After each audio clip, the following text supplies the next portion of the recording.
बिहार के एस्टेट अभ्यर्थियों को कॉल जा रहा है कि हम एस्टेट की तरफ से बोल रहे हैं। राज्य शिक्षक पात्रता परीक्षा जिनके द्वारा करवाया जाता है, हम वो बोल रहे हैं और आप 2 नंबर से इस परीक्षा में फेल हो गए हैं और इसके लिए आपको 20,000 रुपया भेजना होगा, वरना ये नंबर नहीं बढ़ेगा और आप फेल हो जाइएगा। और अभी एस्टेट अभ्यर्थियों के लेकर जिन्होंने भी एस्टेट की परीक्षा दी थी, क्योंकि 4 तारीख से लेकर इसी 15 सितंबर के बीच में ये एग्जाम हुआ है और अभी एग्जाम का 3-4 दिन ही बीता है और इतने दिन के बीच में ही एक नया स्कैम शुरू हुआ है। और स्कैम ही क्या कहें कि कहा जा रहा है कि बहुत बड़ा लीक हो गया है, बहुत बड़ा गलती हुआ है आयोग की तरफ से, क्योंकि जो अभ्यर्थी हैं उनका डाटा लीक हो गया है और इसका फायदा जो स्कैमर है वो उठा रहे हैं, क्योंकि उनके पास सारी की सारी जानकारी है। अगर उनको बोला जा रहा है कि आप झूठ बोल रहे हैं, आप फर्जी तरीके से पैसा मांग रहे हैं, तो वो जितने भी अभ्यर्थी हैं उनका पूरा डाटा बताने लग रहे हैं। उनको रोल नंबर पता है, अभ्यर्थी का नाम पता है, उसके पिता का नाम पता है, वो कहाँ से आया था, कहाँ एग्जाम दिया, सारी जानकारी, एक एक जानकारी पता है। अब इस पर अभ्यर्थियों का क्या कहना है, इसके बारे में क्या अनुमान लगाया जा रहा है, विस्तार से हर चीज वीडियो में आगे बताएंगे। और उससे पहले नमस्कार, जनता जंक्शन देख रहे हैं आप और मैं हूं सन्नी मिश्रा। कैमरे के पीछे हमारे साथी विशाल खड़े हैं। अभी कुछ ही दिन पहले लगातार ये खबर चर्चा में थी कि एस्टेट का एग्जाम लिया जा रहा है, इसके तरफ से तमाम इसके लिए सिक्योरिटी लगाई जा रही है। जितने भी एग्जामिनेशन सेंटर है वहां पे बायोमेट्रिक जांच होगी, तमाम तरीके का जांच किया जाएगा और उसके बाद सब कुछ जब तय हो जाएगा तब किसी अभ्यर्थी को अंदर जाने दिया जाएगा।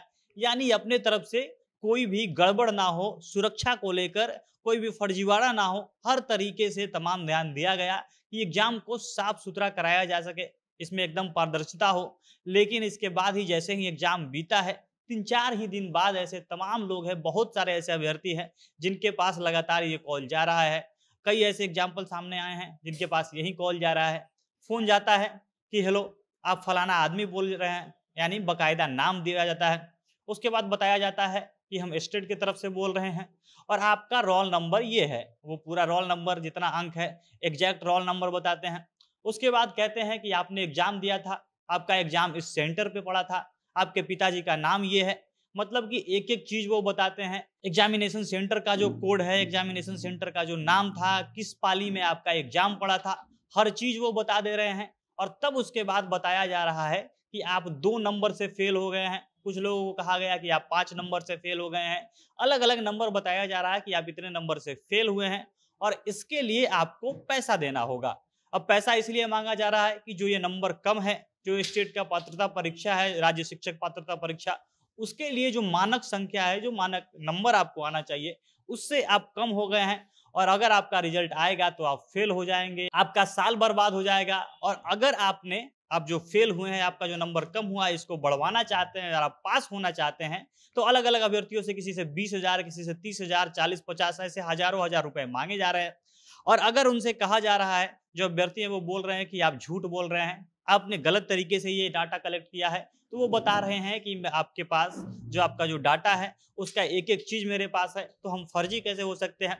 अब इसके लिए जो राष्ट्रीय छात्र एकता मंच है वो आवाज उठा रहा है, वो लोग लगातार विरोध कर रहे हैं। इसके अध्यक्ष हों और भी जो भी इससे जुड़े हुए सदस्य हो, वो लोग मांग कर रहे हैं कि आयोग की तरफ से जिन्होंने भी एग्जाम लिया है उनकी तरफ से बहुत बड़ी क्षति हुई है, बहुत बड़ी गलती हुई है, जिसके चलते ये डाटा लीक हुआ है। क्योंकि जिनके पास भी, जिनके तरफ से भी ये कॉल आ रहा है, जो भी स्कैमर हैं, उनके पास तो हर चीज का डाटा है। मतलब कि आयोग से जुड़े हुए जो परीक्षा लेने वाले लोग हैं वो भी जुड़े हो सकते हैं। अब इसके लिए अलग अलग अनुमान लग रहे हैं कि हो सकता है कि जहाँ पे एग्जाम हुआ हो उनके पास भी ये तमाम डाटा होता है, अभ्यर्थियों के बारे में जो भी जानकारी होती है वो होता है, उनका रोल नंबर क्या है, वो किस सेंटर पे एग्जाम देने आए हैं, कहाँ के हैं, तमाम प्रकार की जानकारियां उनके पास होती है। तो हो सकता है वहां से डाटा लीक हुआ हो, या ये सारी कॉपी जहाँ पे जाके जमा होती है, या आयोग से जुड़े हुए जो एग्जाम लेने वाले लोग हैं वो उनसे जुड़े हुए कोई लोग हैं, उन्होंने ये डाटा लीक किया हो। तमाम तरीके के कयास लगने शुरू हुए हैं, क्योंकि ये अपने आप में बहुत बड़ी लापरवाही है कि अभ्यर्थियों का डाटा किसी के पास पहुंच गया है और वो ऐसे फोन करके अभ्यर्थियों को मजबूर कर रहा है, उनकी चिंता को बढ़ा रहा है कि अगर आप पैसा नहीं दीजिएगा तो फेल कर दिया जाएगा। क्योंकि एक तरह से खुली धमकी दी जा रही है कि आप फेल हैं, आपका नंबर कम है और अगर आप जो पैसा मांगा जा रहा है 20,000, 25,000, 30,000 ऐसे रुपया जो मांगा जा रहा है, अगर आप नहीं दीजिएगा तो फेल हो जाइएगा। बाकी देखना है अब इसको लेकर आवाज़ उठाया जा रहा है, इसके आगे क्या कार्रवाई होता है, क्या फिर से इस बार जैसे कि पहले कॉम्पिटिटिव एग्जामिनेशन में ऐसा होता रहा है, प्रश्न पत्र लीक हो जाते हैं, तमाम तरीके का फर्जीवाड़ा सामने आता था और उसके चलते पेपर कैंसल होना पड़ता था। ये पहली बार है जब स्टेट एग्जाम में ऐसा कुछ देखने को मिला है और देखना है इस पर सरकार क्या आगे कदम उठाती है, क्या कार्रवाई प्रशासन की तरफ से लिया जाता है। बाकी आप लोग इसके ऊपर क्या कहना चाहेंगे? अपनी प्रतिक्रिया कमेंट बॉक्स में बताइएगा। जनता जंक्शन देख रहे थे आप, बहुत-बहुत धन्यवाद।